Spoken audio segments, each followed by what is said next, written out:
Setelah kehancuran pasukan Raja Abraha, kota Mekah semakin ternama.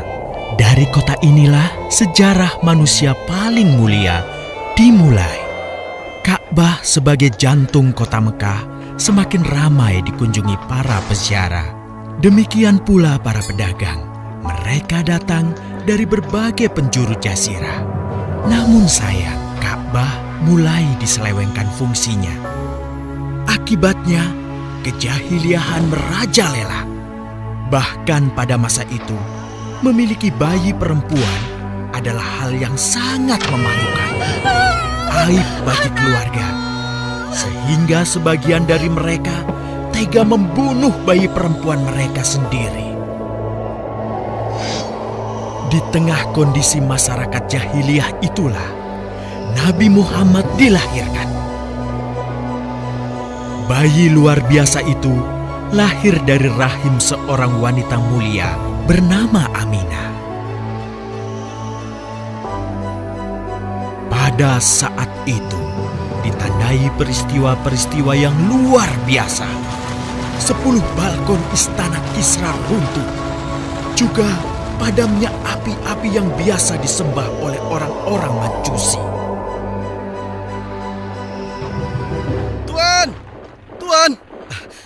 Tuan Abdul Muthalib, ada kabar gembira. Kabar gembira?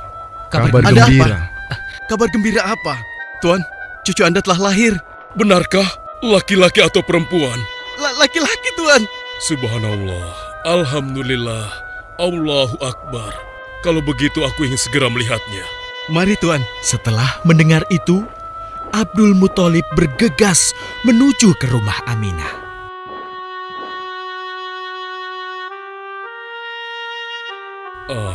Cucuku, kasihan engkau terlahir yatim.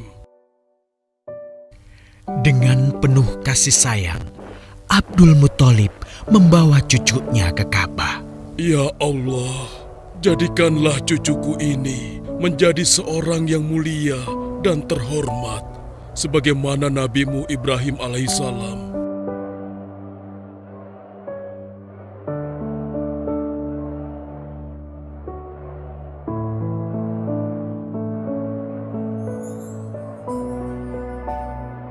Siapa namanya, Ayah? Muhammad. Muhammad? Iya, aku akan menamainya Muhammad. Artinya yang terpuji. Kehadiran Muhammad kecil sungguh memberi kebahagiaan. Tidak hanya bagi keluarga Bani Hashim, bahkan seluruh kabilah suku Quraisy menyambutnya dengan sukacita. Kemudian Abdul Muthalib mencarikan ibu susu bagi Muhammad kecil. Kita sudah berhari-hari mencari anak susuan, yang dari situ kita akan mendapatkan imbalan yang cukup. Namun hingga saat ini, belum juga kita dapatkan. Ya, istriku, aku mengerti. Apa kita terima saja bayi yatim itu? Muhammad maksudmu? Iya, cucu dari Abdul Muthalib. Kasihan dia. Hampir semua teman-teman dari rombongan kita tidak ada yang mau menyusuinya. Karena tidak ada harapan untuk mendapatkan imbalannya dari ayah bayi itu. Betul juga engkau istriku. Kasihan anak itu. Aku mendukungmu jika engkau susui dia. Mudah-mudahan Allah memberikan keberkahan bagi kita. Halimah segera mendatangi Abdul Muthalib. Dia bersedia untuk menjadi ibu susu dan pengasuh bagi Muhammad kecil. Betapa gembira Abdul Muthalib mendengarnya. Halimah dari Bani Sa'ad itu akhirnya dipercaya Abdul Muthalib untuk mengasuh cucunya 2 tahun lamanya. Ayo istriku, kita berangkat sekarang. Sebentar lagi suamiku. Insya Allah kita berangkat sampai anak ini kenyang. Kalau begitu, aku lanjutkan berkemas-kemas dahulu. Hah? Ada apa suamiku? Lihat, unta dan keledai kita. Mereka demikian sehat, tidak seperti sebelumnya. Subhanallah. Betul suamiku, tidak seperti kemarin. Demi Allah, kau tidak salah memilih istriku. Kau telah mengambil anak yang dipenuhi dengan barokah. Allah melimpahkan keberkahan atas Halimah dan suaminya. Mereka pulang ke kampung Bani Sa'ad dengan penuh rasa syukur. 2 tahun berlalu sudah.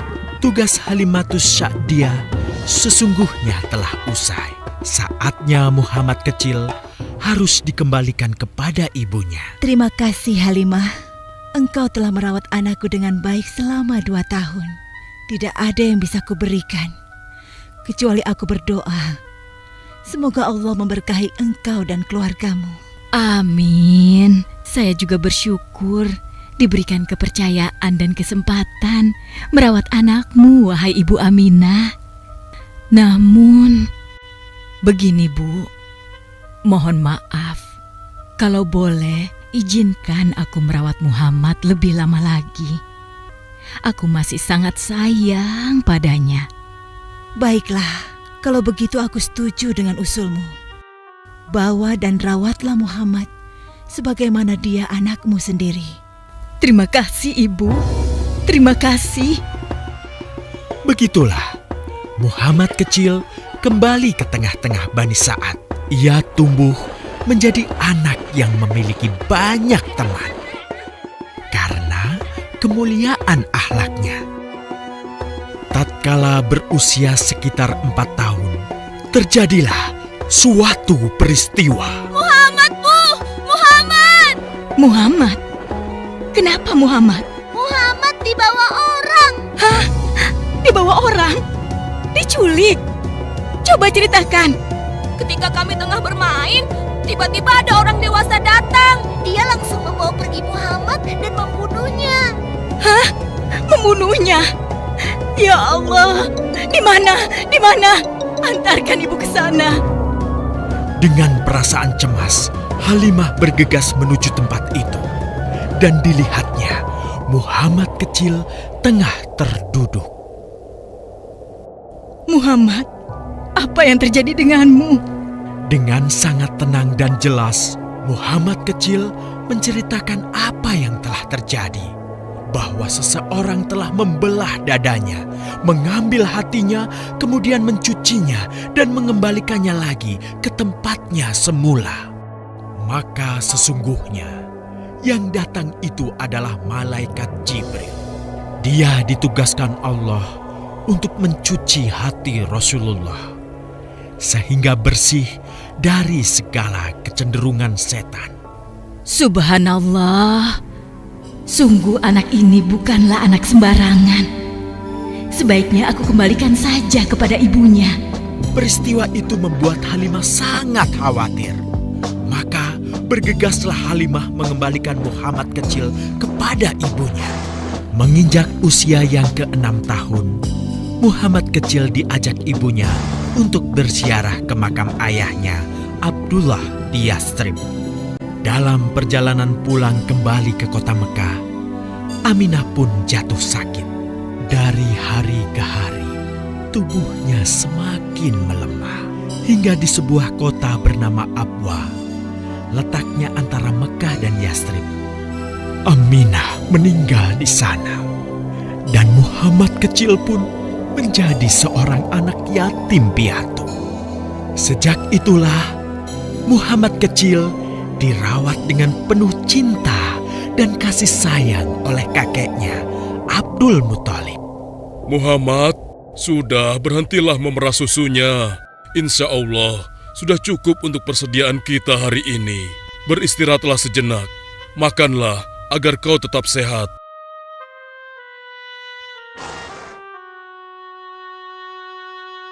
Ya Allah, betapa mulia akhlak cucuku ini.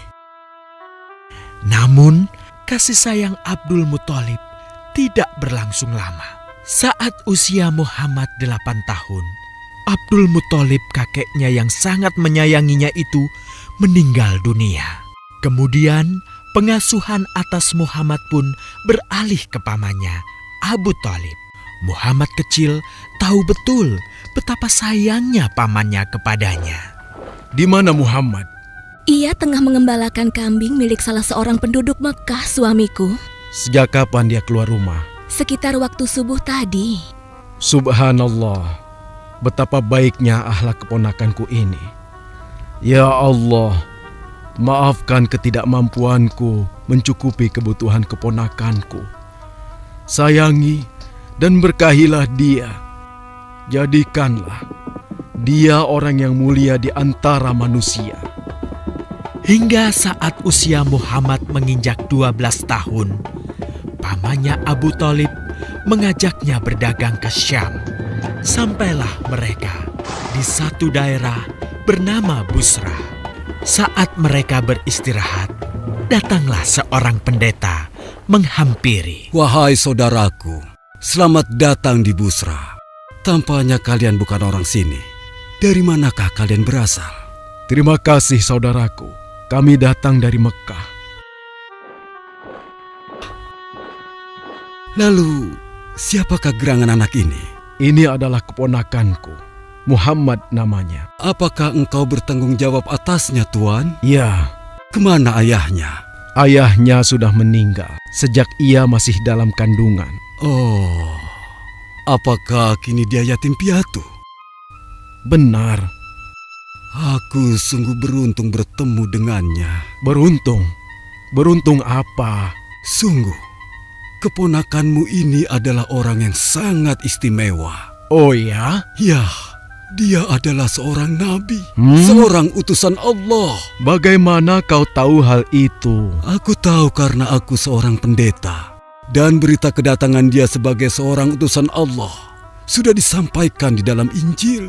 Bahkan aku pun bisa mengetahuinya dari cincin kenabian yang berada di bagian bawah tulang rawan bahunya yang menyerupai buah apel sebagai tanda kenabiannya. Begitulah pendeta bernama Bahira menyampaikan kepada Abu Thalib perihal kenabian Muhammad. Ia berpesan agar menjaga baik-baik keponakannya itu. Karena Muhammad kelak di suatu saat nanti akan menghadapi banyak gangguan dan rintangan. Istriku, Muhammad sudah berusia 25 tahun. Aku pikir sudah saatnya dia untuk menikah. Betul, suamiku. Namun, dengan siapakah dia akan kita jodohkan? Kemarin Khadijah mengirimkan utusannya dan menyatakan keinginan Khadijah untuk menjadikan Muhammad sebagai suaminya. Hah? Khadijah? Khadijah yang mulia itu? Betul istriku, Khadijah yang selama ini mempercayakan barang perniagaannya kepada Muhammad. Kenapa dia memilih Muhammad? Ya, Khadijah mengagumi kejujuran dan kebaikan akhlak Muhammad. Menurutmu sendiri bagaimana? Aku pikir Khadijah adalah wanita terbaik bagi Muhammad. Kita akan melamarnya. Tepat di usia 25 tahun, Nabi Muhammad menikahi Khadijah yang berusia 40 tahun. Dari pernikahan itu, mereka dikaruniai Allah 6 orang anak. 2 laki-laki adalah Al-Qasim dan Abdullah. Sedangkan putrinya adalah Zainab, Ruqayyah, Ummu Kulsum, dan Fatimah. Namun, kedua putranya itu telah meninggal semenjak mereka kecil. Suatu ketika, terjadilah banjir besar di kota Mekah. Kabilah-kabilah di kota Mekah pun bergotong royong membangun kembali Ka'bah. Setelah pembangunannya selesai, terjadilah perselisihan antara pemuka kabilah tentang siapakah yang paling pantas meletakkan Hajar Aswad di Ka'bah. Abu Thalib, apa yang harus kita lakukan? Kita sudah bicarakan hal ini selama 5 hari, namun tidak ada titik temu. Aku khawatir akan terjadi pertumpahan darah. Sudah, begini saja. Kita sepakati bahwa masalah ini kita serahkan kepada takdir terbaik. Lihat pintu masuk Ka'bah itu. Siapapun yang pertama kali akan melewati pintu itu, dan siapapun dia, kita tidak boleh menolaknya. Setuju? Aku juga setuju. Baiklah, aku setuju. Aku juga setuju. Baiklah, kita perhatikan bersama.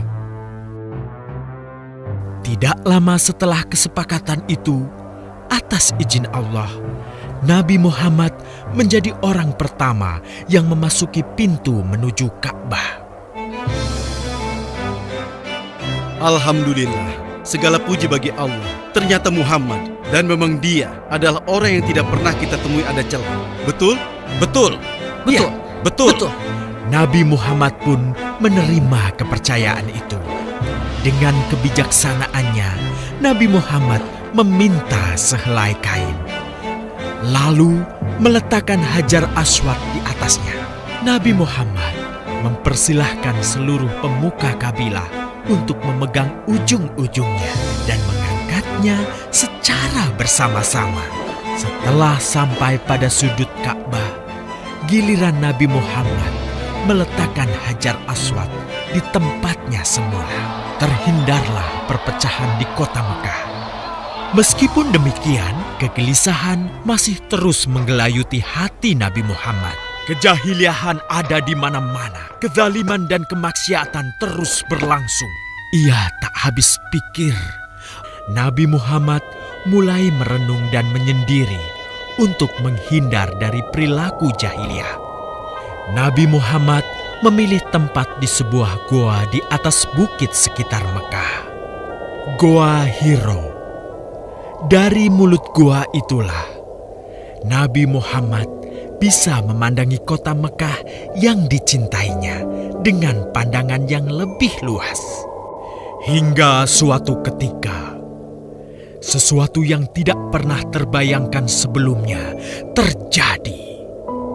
Tiba-tiba, goa itu menjadi terang benderang. Kemanapun arah mata melihat, di sanalah cahaya itu ada. Itulah malaikat Jibril.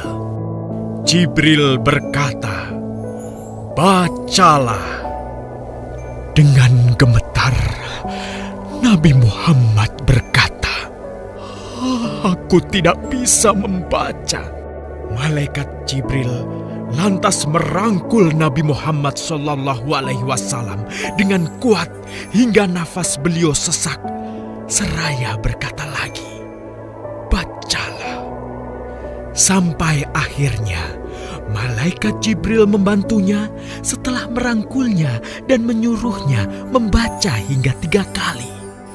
Kemudian malaikat Jibril membantunya membaca.